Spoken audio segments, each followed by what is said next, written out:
Hey guys, this is Phil from undercage.com. We have Sony Xperia Z5 today. So this recently launched along with the Z5 Premium and the Z5 Compact. This is their mainstream line along with the 5.2 inches of a display, Snapdragon 810 octa-core processor, and 3 GB of RAM. So let's dive right into it. So we have the usual packaging. They never changed since the Xperia Z1. Here's a Z3, looks identical, it's slightly bigger, but aside from the size differences, it looks almost identical. So inside the packaging we have the phone itself, along with the number of accessories, including the quick charger. They finally decided to include the quick charger.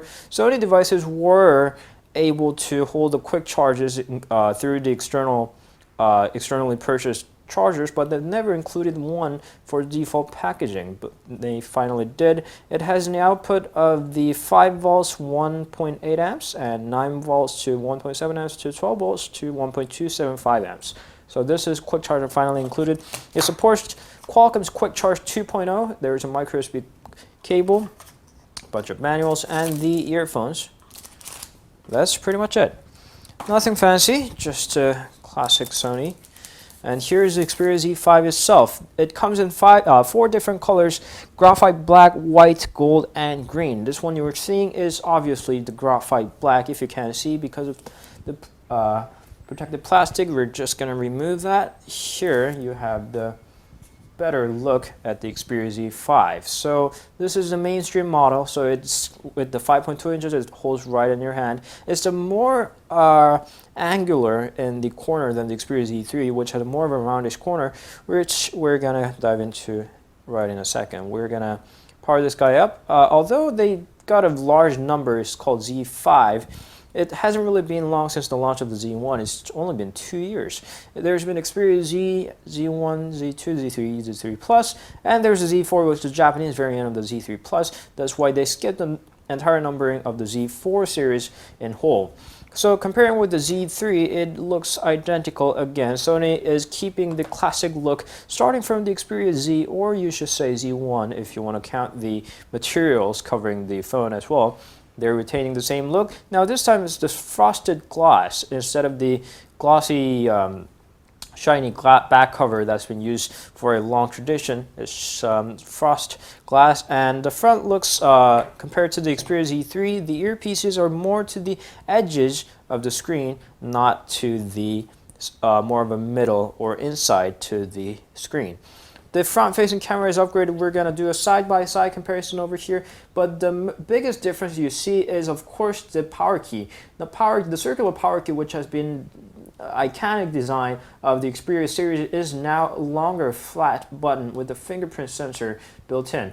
Thanks to that, volume rocker is now far below than where it used to be, and there's a two-step dedicated camera key, and the camera is upgraded as well from that old 28.7 megapixel camera and the sensor they've been using for years. Now they're up to 23 megapixel. It's just not the numbers. The sensor themselves has been upgraded. There's a flash and the typical Sony design, along with the earphones and the secondary microphone. And on the left side, what you see is the lack of magnetic port. This started off with the Z3 Plus with the ability to have waterproof without the cap. They call it the capless waterproof, the capless USB port.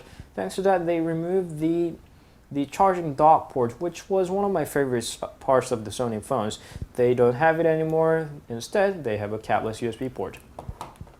So let's start setting this guy up. So starting with the language, we're just gonna skip all the. One of the good things about the Sony phones, as doing the unboxing, is that you don't have to go through a lot of steps. You can just skip almost everything. See, there was only 5-6 steps. Now that's 8. So here is the Xperia Z5 in graphite black. So we're just gonna make it a little brighter here. And here we go. So this comes by the default with the Android Lollipop. There is a planned upgrade to the Android Marshmallow. That's we think that's a very right thing to do if it couldn't be shipped with the Xperia Android Marshmallow in the first place. The interface itself seems very the same. There's now the title caption below the icons. But aside from that, the biggest difference is, of course, the fingerprint sensor. We have the, hold on, we have the fingerprint sensor here, perhaps at the security fingerprint manager. We do have to put up a PIN code, just a emergency measure. So we're just going to set them up, and we'll start the recognizing our fingerprints. So what they intend to do is that you hold your phone like that and your thumb goes into the place. What if you're a lefty? What if you hold your phone with the left hand? Of course you can just, here your middle finger, yes, the middle finger is going to be lying there, so you can do it that way. You can just tap, tap, and continue doing that to register your fingerprint. So we have seen from the other reviews or the media that it does its job actually quite well, so we expect the same.